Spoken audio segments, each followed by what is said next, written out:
Bonjour les amis, ravi de vous retrouver en ce 6e dimanche d'après la Pentecôte. Oui, je suis resté absent pendant pas mal de temps, les vacances, pas mal de travail, des événements, soit.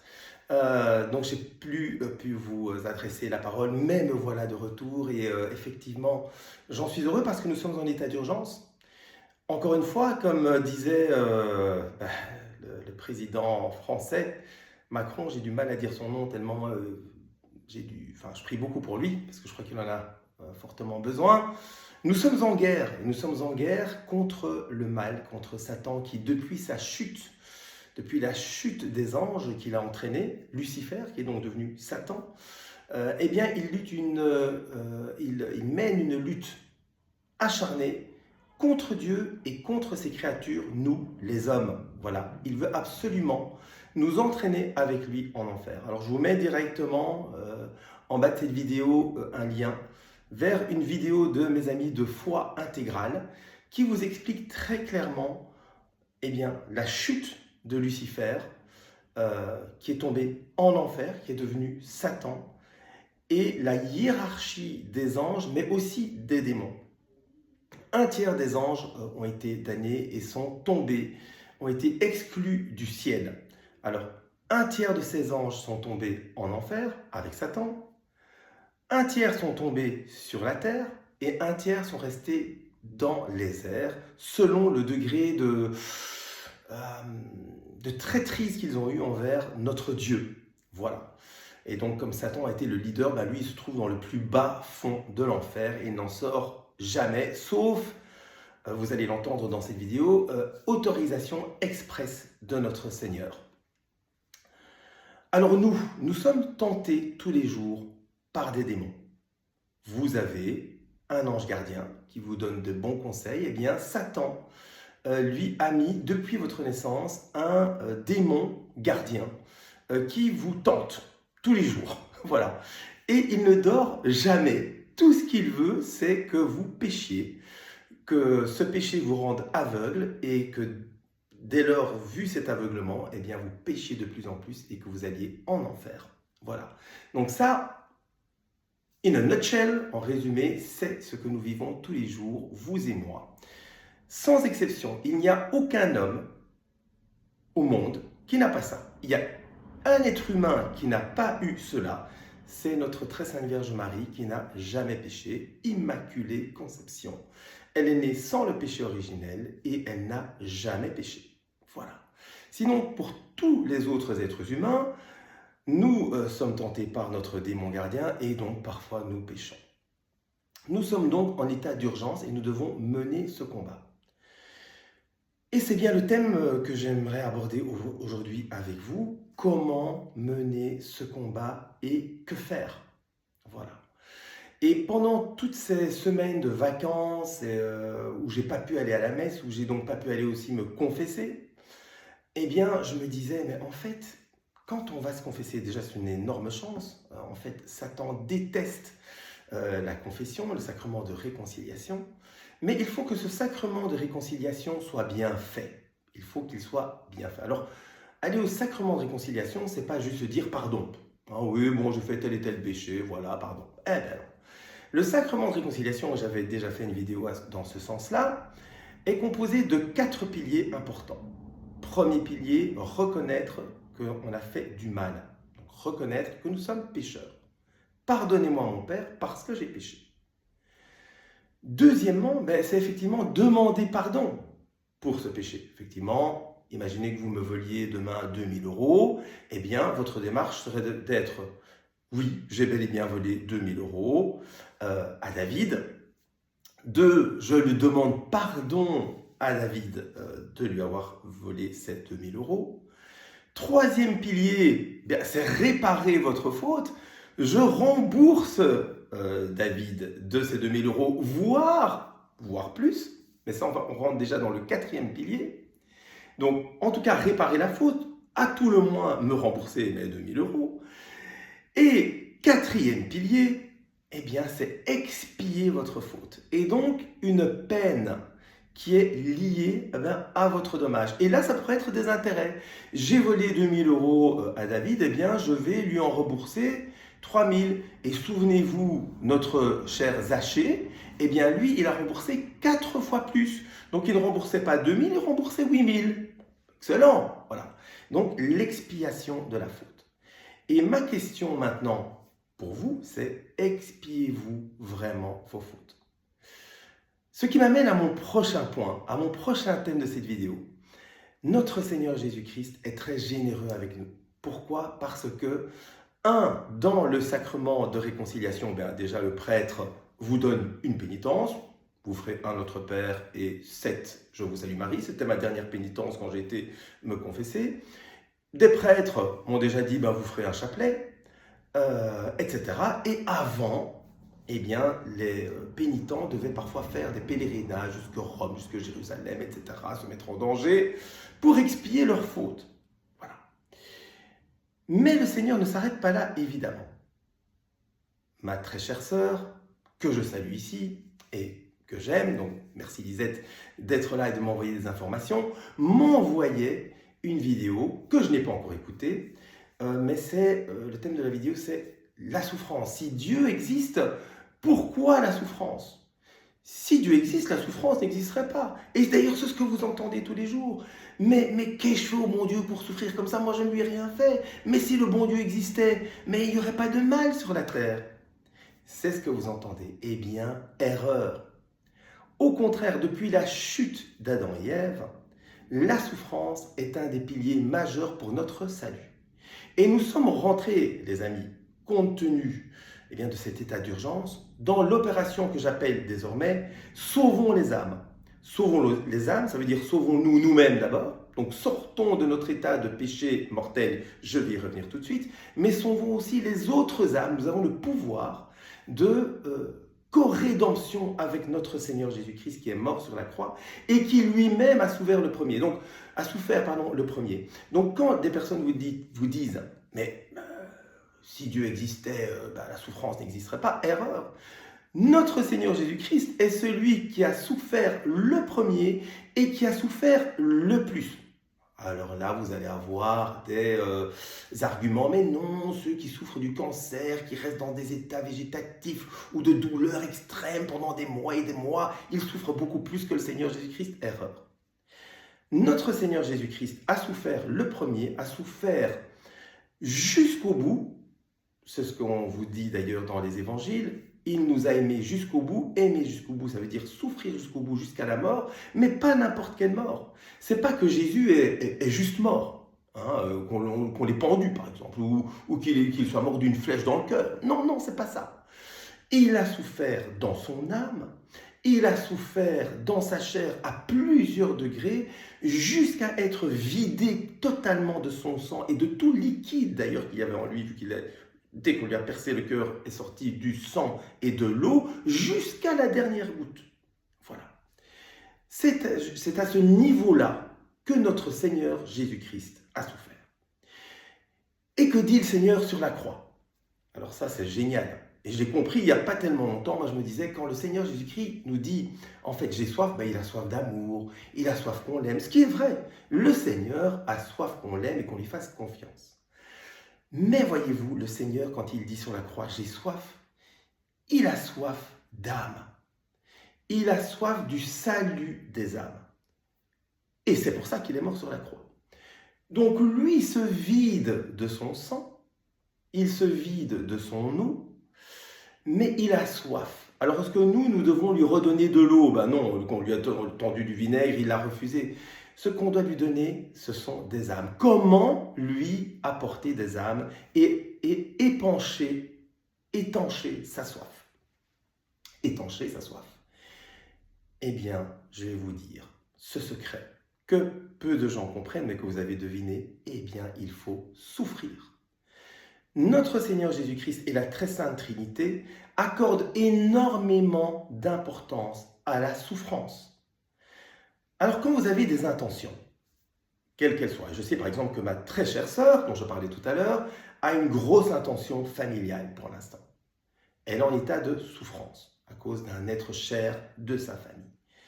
Cette souffrance peut non seulement contribuer, ma très chère sœur, Eh bien, au salut de son âme, ce qui est déjà le cas, je suis certain que ma sœur ira au ciel, mais aussi au salut des âmes qui l'entourent et dont, par exemple, de la personne qui l'a fait souffrir actuellement. Que devons-nous faire? Et c'est là que le Seigneur est absolument génial. Il vous apporte une douleur dans votre vie, il vous apporte une souffrance dans votre vie, et bien vous dites au Seigneur, Seigneur, je souffre.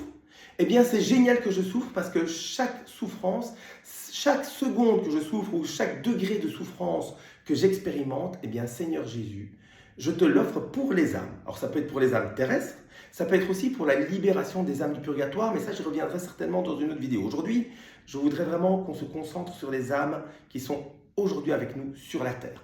Voilà. Exemple aussi plus concret en ce qui me concerne, j'ai une maladie incurable, une sarcoïdose cardiaque. Maladie incurable, il y a une personne sur 100 000 qui souffre de cette maladie. Bon.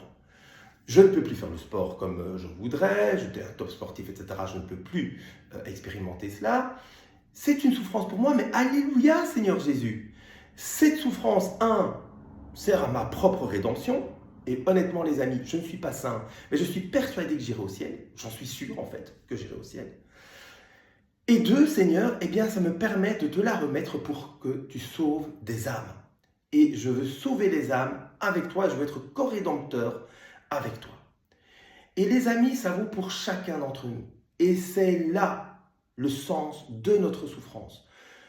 Comme disait ou comme dirait Cyril Christocentré, qui est aussi un youtubeur que je suis, bon, il est particulier, mais je l'aime bien en réalité, ce gars-là, il nous dit, nous sommes tous des branques, on est tous pécheurs, on vise tous à côté, on mérite tous l'enfer, et il a raison, il a raison.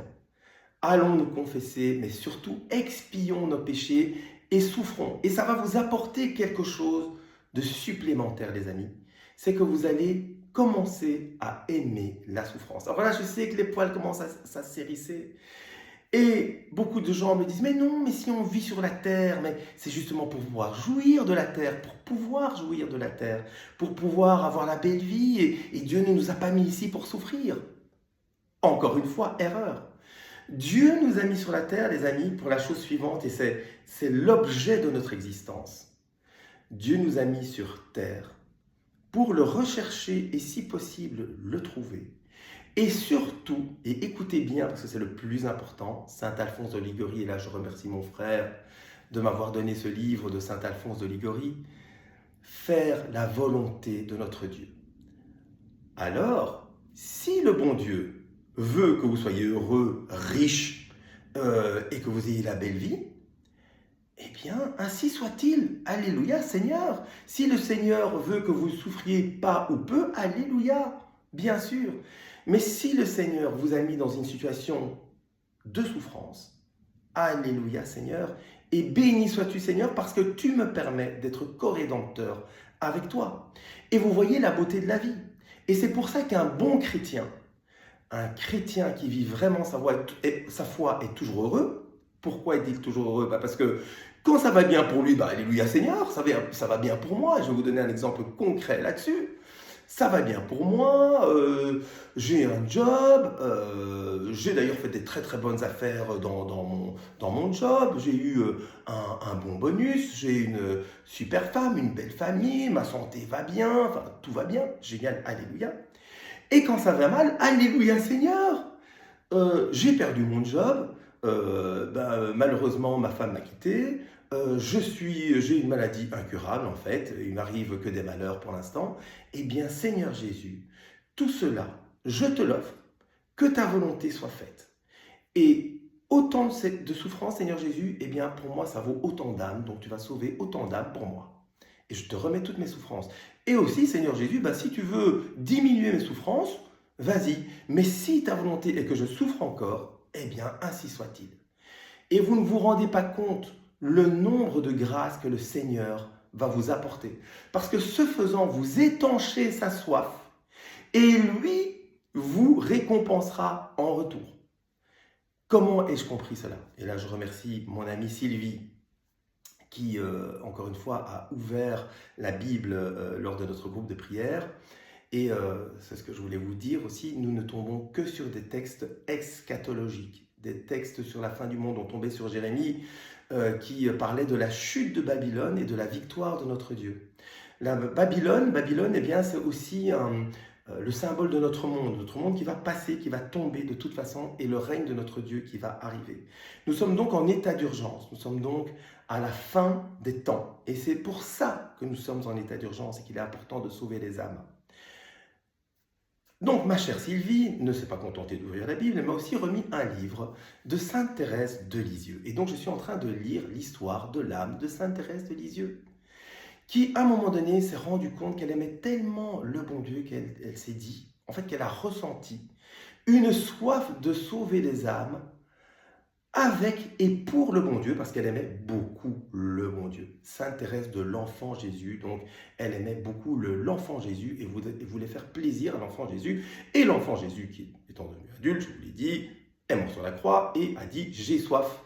Et donc Sainte Thérèse de Lisieux a eu la même soif que notre Seigneur Jésus-Christ et donc a voulu lui racheter des âmes. Chaque possibilité d'acte d'amour pour sauver les âmes était le bienvenu. Et c'est donc le secret.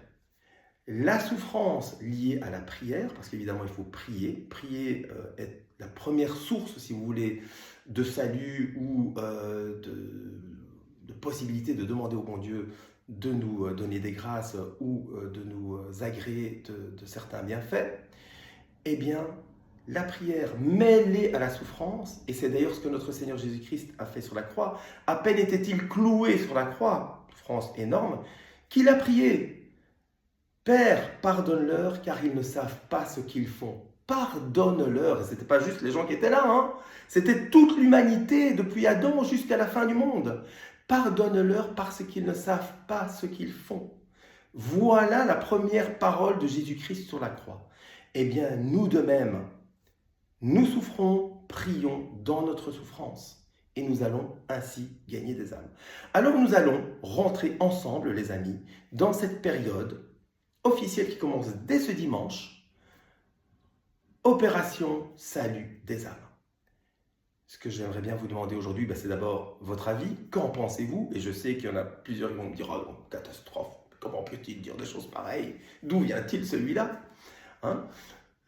Donnez-moi votre avis. Est-ce que vous êtes prêts à souffrir pour le Christ? Souffrir pas en vain. Le Seigneur n'est pas mort sur la croix en vain, juste pour dire qu'il souffrait. Non, il est mort pour le salut des âmes. Êtes-vous prêts à souffrir avec le Christ pour le salut des âmes? Et encore une fois, le miracle, c'est que vous allez passer à une autre étape, si vous voulez, de l'approche du château intérieur, donc de la 7e demeure. Vous allez passer une étape si vous êtes déjà un bon chrétien, donc ça veut dire si vous êtes déjà en état de grâce, que vous ne vivez pas dans un état de péché mortel, que donc vous allez à la messe régulièrement, que vous allez vous confesser régulièrement, que vous faites déjà des œuvres de charité, etc. Donc vous êtes un bon chrétien, catholique romain, plutôt dans la tradition de l'Église, donc pas Vatican II. Eh bien, si déjà vous êtes à ce niveau, eh bien, vous allez passer à la 4e demeure, qui est aimer souffrir pour le Christ. Ça ne veut pas dire que vous devez aimer votre souffrance. C'est pas ça. C'est pas aimer la souffrance. C'est aimer souffrir pour le Christ. Seigneur, je souffre, ça me fait mal, j'aimerais ne pas souffrir, mais je souffre. Tu as permis que cela arrive. Comment cela arrive? Votre souffrance, elle est issue de qui? Ce n'est pas Dieu qui vous fait souffrir, hein. Ce sont les démons, justement, qui sont sur terre, dont Dieu se sert pour châtier parfois l'humanité. Mais ces châtiments que nous avons, nous les provoquons nous-mêmes. C'est parce que nous péchons en réalité que, eh bien, finalement, nous sommes victimes de ces démons qui sont sur terre et qui nous, qui servent à notre châtiment et donc à notre rédemption. Bon, eh bien, Seigneur Jésus, je souffre. Je suis donc victime des démons, de Satan qui exerce tout cela. Mais Seigneur, j'ai confiance en toi. Je sais que c'est toi qui autorises cela. Le démon n'a aucune prise sur nous sans l'accord du bon Dieu. Donc effectivement, le bon Dieu permet que je sois malade, par exemple. Le bon Dieu permet que vous ayez telle et telle souffrance. Il le permet. Mais le Seigneur ne vous donne jamais plus de souffrance que vous ne pouvez supporter. Donc, un, Seigneur Jésus, je souffre. 2, je sais que tu peux me donner les grâces pour supporter cette souffrance. 3, je te remets cette souffrance, Seigneur Jésus. Je te la remets pour les âmes. Et 4, Seigneur Jésus, tu peux arrêter cela quand tu veux, mais si tu veux que ça perdure, eh ben ça perdurera. Moi, j'ai confiance en toi. Seigneur Jésus, j'ai confiance en toi. Et je veux faire ta volonté. Pas ma volonté, Seigneur Jésus, mais ta volonté. Et c'est exactement ce que le Seigneur a fait. Le Seigneur Jésus, au jardin de Gethsémani, c'est ce qu'il a dit. Seigneur, éloigne de moi cette coupe. Jésus lui-même aurait voulu ne pas souffrir. Seigneur mon Père, éloigne de moi cette coupe si tu veux, mais Seigneur mon Père, ta volonté, non la mienne. Eh bien, faisons cela à la suite du Seigneur Jésus. Donc encore une fois, je ne suis pas en train de vous dire flagellez-vous. Quoique, dans certaines situations, je vous raconte une histoire rigolote, un jour, Saint Benoît était très tenté au niveau de la chair. Il avait une tentation énorme au niveau de la chair. À un moment donné, il sentait qu'il allait craquer. Et bien, ce qu'il a fait, il a enlevé sa bure et il s'est jeté dans un buisson d'ortie, un buisson d'épines. Donc il en est ressorti ensanglanté, mais sa tentation avait disparu. Bon, je ne vous dis pas que vous devez faire cela, mais je vous dis juste que parfois certaines mortifications de votre chair peuvent vous aider à surmonter la tentation, mais aussi peuvent vous élever en grâce. Par exemple, le jeûne, c'est quelque chose qui est tout à fait abordable pour tout le monde si vous êtes en bonne santé, si votre santé le permet, bien entendu. Mais sinon, moi par exemple, j'ai assez difficile à faire ça, d'abord dû à ma maladie, et puis voilà, c'est difficile pour moi de le faire. Mais le Seigneur a compris, il m'a donné une maladie incurable qui va durer. Eh bien voilà, ça sert à la rédemption de mon âme, mais gloire à toi Seigneur Jésus, gloire à toi vraiment. Je vais vous laisser ici. Encore une fois, n'oubliez pas cet état d'urgence. Allez vous confesser, recevez l'absolution, soignez pas votre rédemption, mais bref, votre pénitence que vous devez faire pour vraiment être pardonné de vos péchés. Hein. Donc, faites cela vraiment. Essayez de souffrir pour le bon Dieu, pour marcher à sa suite et essayez de faire sa volonté au jour le jour. Je vous laisse ici et je vous dis à la semaine prochaine.